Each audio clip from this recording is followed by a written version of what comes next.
ఓం నమః శివాయ. ఓం నమో నారాయణాయ. ఓం శ్రీ స్వర్ణాకర్షణ కాళభైరవాయ నమో నమః. ఓం శ్రీ నరదృష్టి నివారణ కాళభైరవాయ నమో నమః. ఓం గణానాం త్వా గణపతిం అవామహే కవిం కవేనాపవస్రవస్తవం జ్యేష్ఠరాజం బ్రహ్మణస్వత ఆన శృణ్వన్నోతభిస్సీదసాదనగం శ్రీమహాగణాధిపతయే నమః. ఓం ఆదిత్యాయ సోమాయ మంగళాయ బుధాయ చ గురుశుక్రశనిభ్యశ్చ రాహవే కేతవే నమో నమః. హరి ఓం. మా ఛానల్కి స్వాగతం. చూస్తున్న వీక్షకులకు ప్రేక్షకులకు ప్రియ కాళభైరవ భగవద్బంధులకి స్వాగతం పలుకుతూ మమ్మల్ని ఎంతగానో ఆదరిస్తూ ఉండబడినటువంటి ప్రియ సోదరి మనుషులందరికీ సనాతన ధర్మ సంరక్షకులకు అందరికీ కూడా నూతన తెలుగు ఉగాది పండగ శుభాకాంక్షలు. శ్రీ క్రోధినామ సంవత్సరంలో అందరికీ నిండు నూరేళ్ల ఆయురారోగ్యాలను ప్రసాదించాలని, వారాలు 7, తిథులు 15, నక్షత్రాలు 27, రాసులు 12, లగ్నాలు 12, మహర్దశలు 9, అలాగనే షడ్రుచుల సమ్మేళనమే 6 ఋతువులతో కూడుకున్నటువంటి తీపి, కారం, పులుపు, చేదు, వగరు అనేటువంటిది ఎలా ఉంటుందో మనిషి జీవితంలో కష్టాలు సుఖాలు ఎప్పుడు ఉంటాయి. ఎవరి జీవితంలో కూడా ఎప్పుడు కూడా పూర్ణిమ శాశ్వతం కాదు, అమావాస్య అనేటువంటిది ఎప్పుడు అడ్డంకి కాదు అని చెప్పి గుర్తుపెట్టుకోవాలి. కనుక ఈ 360 రోజులు ఈ క్రోధినామ సంవత్సరంలో 30 సంవత్సరాల తర్వాత శని భగవానుడు తన సొంత గృహంలో ఉండగా వచ్చినటువంటి క్రోధినామ సంవత్సరం కావడం వలన అందరికీ నిండు నూరేళ్ల ఆయురారోగ్యాలని, విద్య, ఉద్యోగ, వ్యాపార, రాజకీయ, సేవారంగ కార్యక్రమాల్లో అన్నింటా విజయం సాధించాలని కోరుకుంటూ ఈ సంవత్సరంలో అందరికీ తెలుగు ఉగాది పండుగ శుభాకాంక్షలు. ద్వాదశ రాశిలో గ్రహ గమనాన్ని ఒకసారి వీక్షింపచేద్దాం.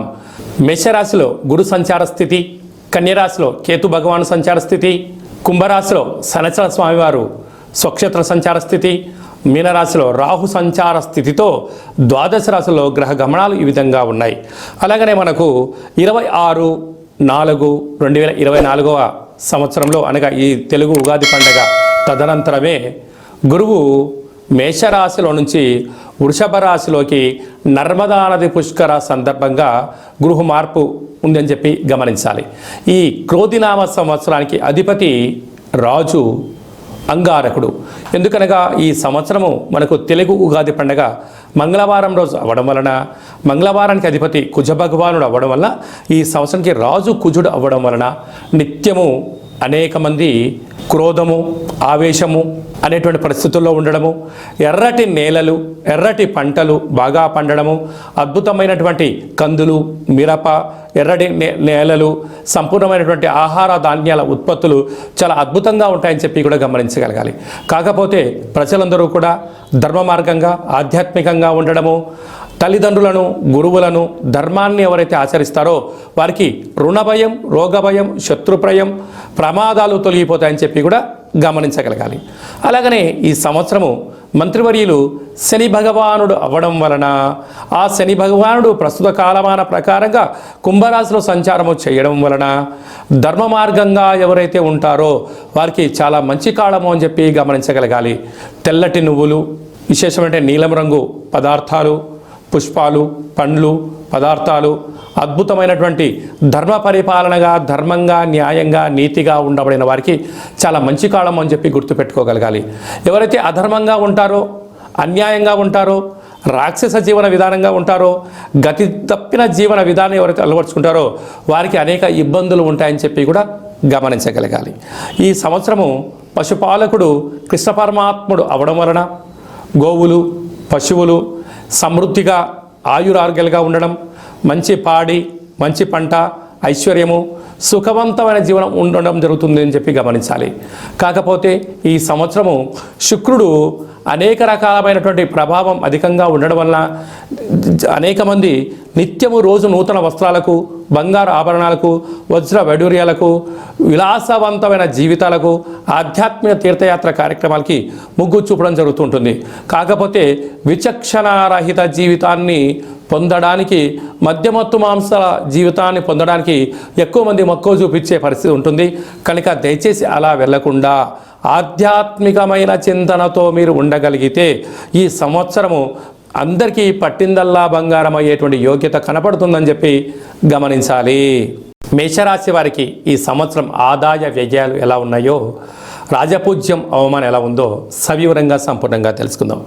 మేషరాశిలో ఏ నక్షత్రాలు వస్తాయంటే అశ్విని నక్షత్రంలోని 4 పాదాలు, భరణి నక్షత్రంలో 4 పాదాలు, కృతికా నక్షత్రంలో 1 పాదం కలిపితే మేషరాశి. మేషరాశి యొక్క అధిపతి కుజుడు. ఈ సంవత్సరం రాజు కూడా కుజ భగవానుడు అవ్వడం, అలాగనే సస్యాధిపతి నీరసాధిపతి కూడా కుజుడే అవ్వడం వలన మేషరాశి వారికి అద్భుతమైన చాలా మంచి కాలం ఉందని చెప్పి గమనించగలగాలి. ఎందుకనగా రాశాధిపతి రాజు అవ్వడం వలన మన ఇంట్లో మన అన్ననో తమ్ముడో రాజు అయితే మనకు ఎంత బలం ఉంటుందో అలాగా మేషరాశి వారికి కూడా అంతే యోగం, అంతే రాజ సన్మానాలు ఉన్నాయని చెప్పి గమనించాలి. వీరి యొక్క ఆదాయం 8, వ్యయం 14. చూడండి, ఆదాయం 8 రూపాయలే ఉంది, కానీ వ్యయంకి వచ్చిన 14 రూపాయలు ఉంది. అనగా -6 రూపాయలు ఉన్నారు అంటే అధిక శ్రమకు ఖర్చు పెట్టాలి, దుబారా ఖర్చులు తగ్గించుకోగలగాలి, వ్యసనాలకు దూరంగా ఉండాలి, మితిమీరిన వేగంతో ప్రయాణం చేయరాదు. మీ యొక్క జన్మ నక్షత్రం రోజున అష్టమి, పూర్ణిమ, అమావాస్య తిథుల యందున ఈ సంవత్సరము మీరు దూరావాయు జల ప్రయాణాలు పెట్టుకోకపోవడం ఉత్తమోత్తంగా భావించగలగాలి. ఎందుకనగా ఖర్చు 6 రూపాయలు అధికంగా ఉంది. 6 అనేటువంటి రుణము, రోగము, శత్రుస్థానాన్ని సంపాదించేటువంటి సూచించేటువంటి పరిస్థితి ఉంటుంది. కనుక మీకు సంపాదన పైన వచ్చేటువంటి దానిలో అధికమైనటువంటి ఖర్చులు, గొడవలు, పోలీస్ స్టేషన్లు, కోర్టు కేసులు, ఆరోగ్యము, వాహన ప్రమాదాలు పంచి ఉన్నాయి. తస్మా జాగ్రత్త అని చెప్పి గమనించగలగాలి. అలాగనే రాజపూజ్యం 4, అవమానం 3. మీరు గృహంలో కానీ, రాష్ట్రంలో కానీ, దేశంలో కానీ రాజకీయ భవిష్యత్తుకు మీరే కేంద్ర బిందువు అవుతారు. కొత్తగా నాయకులకు ఈ యొక్క సంవత్సరం మంచి మీకు స్వాగతాలు ఉంటాయి. విద్యార్థులకు, ఉద్యోగస్తులకు, వ్యాపారస్తులకు ధర్మ మార్గంగా, న్యాయ మార్గంగా ఉండబడిన వారికి సమాజం ఎప్పుడు వెనక నిలబడి వారి విజయకేతనం మీ సొంతం అవుతుందని చెప్పి గమనించాలి. మనం కందాయి ఫలితాన్ని మనం ఒకసారి చూసుకున్నట్లయితే అశ్విని నక్షత్రం వారికి డిసెంబర్ నుండి మార్చి ఉగాది పండగ వరకు ఆరోగ్య పరిస్థితి అనుకూలంగా లేదు కనుక ఆరోగ్యపైన దృష్టి సాధించాలి. భరణి నక్షత్ర జాతకులు ఎప్పుడు అప్రమత్తంగా ఉండడం వలన ఆరోగ్యాన్ని కాపాడుకునే విషయంలో విజయం మీ సొంతమవుతుంది. కృతికా నక్షత్ర జాతకులకు ఉగాది పండగ నుంచి డిసెంబర్ వరకు 2 సున్నాల కారణం చేత వాహన ప్రమాదాలు, అనారోగ్యము, సర్జరీ లాంటివి జరగడానికి అవకాశాలు ఉన్నాయి. కనుక ఏదైనా కొద్దిపాటి అనారోగ్యం వచ్చినప్పుడు దాన్ని త్వరితగతిన చూపించుకోగలిగినట్లయితే పెద్ద పెద్ద సర్జరీలు, ఆపరేషన్లు, ప్రమాదాలు జరగవని చెప్పి గమనించగలగాలి.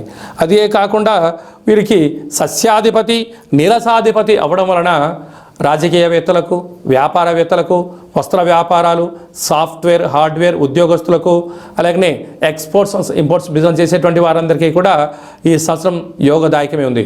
కనుక మనము ఈ ఒక్కొక్క నెలలో ఒక్కొక్క కాలభైరవుడు ఉంటాడు కనుక కాలాన్ని శాసింపజేసే శక్తి కాలభైరవుడికి ఉంటుంది. కనుక రుణ విమోచన కాళభైరవ స్వామివారిని స్మరించడం, ధ్యానించడం వల్ల మీకు యోగం కలుగుతుందని చెప్పి గమనించాలి.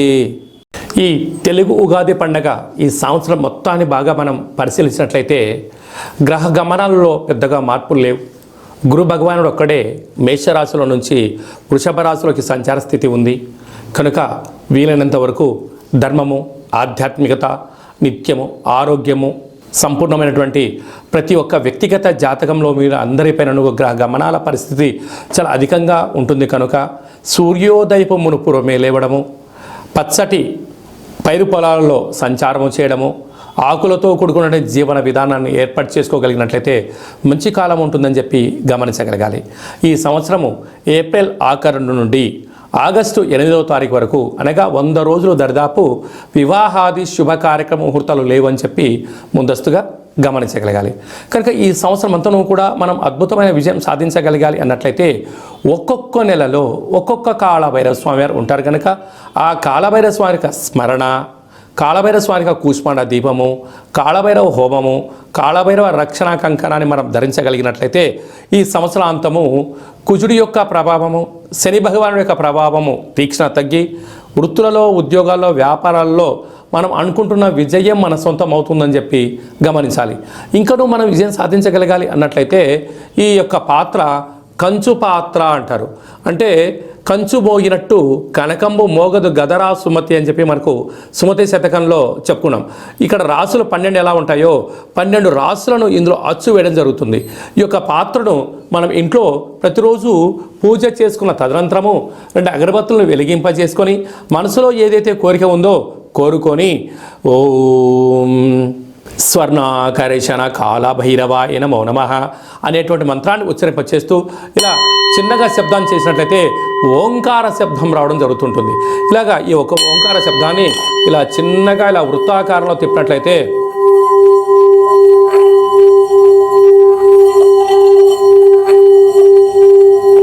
ఈ యొక్క శబ్ద తరంగాల ద్వారా గృహంలో ఉండబడినటువంటి దరిద్ర దేవత బయటికి వెళ్ళి బయట వీధిలో సంచారం చేసేటువంటి మహాలక్ష్మీదేవి అమ్మవారు మన గృహంలోకి స్వాగతం పలుకుతుందని చెప్పి గమనించగలగాలి. అలాగనే నరదృష్టి యొక్క ప్రభావాలు, గృహ వాస్తు దోష నివారణలు, యంత్ర మంత్ర తంత్ర పరతంత్ర పరక్రియ అంటే తాంత్రిక ప్రయోగ దోషాలు ఏమైనా కలిగినట్లయితే కూడా ఈ శబ్ద తరంగాల ద్వారా శబ్ద ధ్వని ద్వారా మానవుని శరీరంలో ఉండబడినటువంటి షట్చక్రాల మూలాధార, స్వధిష్టాన, మణిపూరక, విశుద్ధ, అనహత, ఆజ్ఞా చక్రాలు వికసింపచేసి వ్యక్తిలో ఉండబడినటువంటి అద్భుత జ్ఞానములు, సంపూర్ణమైనటువంటి ఐశ్వర్యము, ఆనందానికి స్వాగతం పలుకుతారు అని చెప్పి గమనించాలి. ఈ యొక్క అక్షయ పాత్రతో పాటు కాళభైరవ స్వామి యొక్క ఒక పిరమిడు, కాళభైరవ స్వామి యొక్క కంకణము, కాళభైరవ స్వామి యొక్క విగ్రహము, కాళభైరవ స్వామి యొక్క డాలరు మెడలో వేసుకోవడం కోసము, కాలికి చేకి కట్టుకోవడానికి నరదృష్టి నివారణ రక్షణ కవచాలు, ఇంటి బయట మనము ఉట్టిలో గుమ్మడికాయ ఎలా కట్టుకుంటామో ఆ ఉట్టిని కాళభైరవ స్వామికి సౌభాగ్య ఉట్టిని కూడా మీకు అందజేయడం జరుగుతుంది. ఈ కావలసిన వారికి మన యొక్క దేవాలయంలో ప్రతి నెలలో 4 మంగళవారాలు, 4 శనివారాలు, శుద్ధాష్టమి, పూర్ణిమ, బహుళాష్టమి, అమావాస్య సందర్భంగా ఒక్కొక్క నెలలో ఒక్కొక్క కాళభైరవ స్వామి ఉంటారు కనుక ఆ కాళభైరవ స్వామి యొక్క పూజా కార్యక్రమాన్ని మీకు వాట్సాప్ ద్వారా లైవ్ కూడా చూపించి స్వామివారికి ఆశీస్సులు మీరు పొందగలరు.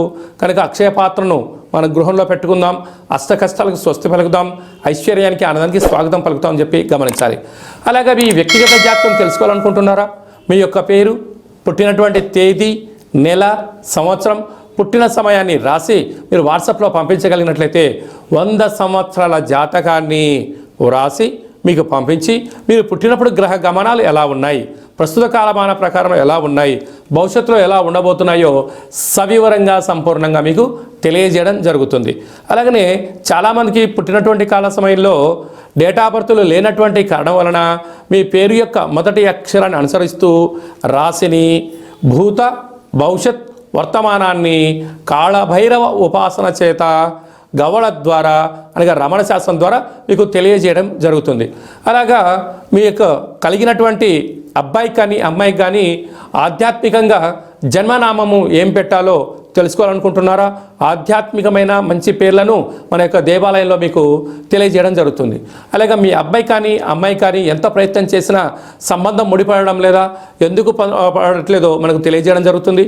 వచ్చే వధువు కానీ వరుడు యొక్క జాతకంలో గణాలు, గుణాలు, జాతకము, సంతానము, విదేశీయానము, యోగాలు ఎలా ఉన్నాయి, దోషాలు ఏమన్నా ఉన్నాయో కూడా వివాహ జాతక పరిశీలన, వివాహానికి సంబంధించినటువంటి సంపూర్ణంగా మీకు తెలియజేయడం జరుగుతుంది. అలాగే గతంలో వివాహమైనటువంటి దంపతులు తరచుగా గొడవ పడడం కానీ, నిత్యం అనేక రకాల ఇబ్బందులతో పడడం కానీ, విడిపోవడం కానీ, అలాగే పోలీస్ స్టేషన్లు, కోర్టు మెట్లో విడాకులకు తీసుకోవాలి అనుకుంటున్న వారందరికీ కూడా ఒక చిన్న ఆధ్యాత్మిక సలహా ఏమిటయ్యా అనగా మీ యొక్క పేరులో కానీ మీ జాతకంలో కానీ స్వల్పమైన మార్పులు చేయడం వలన మీకు ఎలాంటి ఇబ్బందులు లేకుండా పార్వతీ పరమేశ్వరులు ఎలా కలిసి ఉంటున్నారో అలాంటి కలిసి ఉండడానికి ఆధ్యాత్మిక సలహాలు సూచనలు ఇవ్వడం జరుగుతుందని చెప్పి గమనించాలి. అలాగనే చాలామందికి కాళభైరవ మంత్ర సాధన ఎలా చేయాలి, మంత్రాన్ని ఎలా తీసుకోవాలి, ఎలా మనము ముందుకు తీసుకెళ్లాలో మన యొక్క దేవాలయంలో మీకు మంత్ర ఉపదేశం చేయడం కూడా జరుగుతుందని చెప్పి గమనించాలి. కనుక ఈ క్రోధినామ సంవత్సరంలో అందరికీ శుభం, జయం, లాభం జరగాలని కోరుకుంటూ ఆశీర్వచనం. ఓం రాజాదిరాజాయ ప్రసహ్య సాహినే నమో వయం వై శ్రవణాయ కుర్మహే సమే కామాన్ కామకామాయ మహ్యం కామేశ్వరో వై శ్రవణో యదదాతు కుబేరాయ వై శ్రవణాయ మహారాజాయ నమః. శతమానం భవతి శతాయు పురుష సతేంద్రియ ఆయుష్యేవేంద్రియే ప్రతిష్టతి ధనం ధాన్యం బహుపుత్రలాభం శత సంవత్సరం దీర్ఘమాయు సర్వే జనా సుఖినో భవంతు లోకా సమస్తా సుఖినో భవంతు సర్వం శ్రీ కాళభైరవ దేవతార్పణమస్తు. ఈ వీడియో మీకు నచ్చినట్టయితే లైక్ చేయండి, షేర్ చేయండి, మా ఛానల్ని సబ్స్క్రైబ్ చేసుకోండి.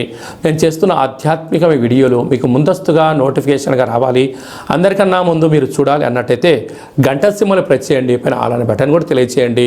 భగవద్బంధులకు, మిత్రులకు, స్నేహితులకు మీరు ఎవరి క్షేమానైతే కోరుకుంటున్నారో లేక మీ క్షేమాన్ని ఎవరైతే కోరుకుంటున్నారో ఈ కాళభైరవ స్వామి యొక్క విషయాన్ని మీరు వారికి చేరవేయండి. హిందూ ధర్మాన్ని కాపాడండి.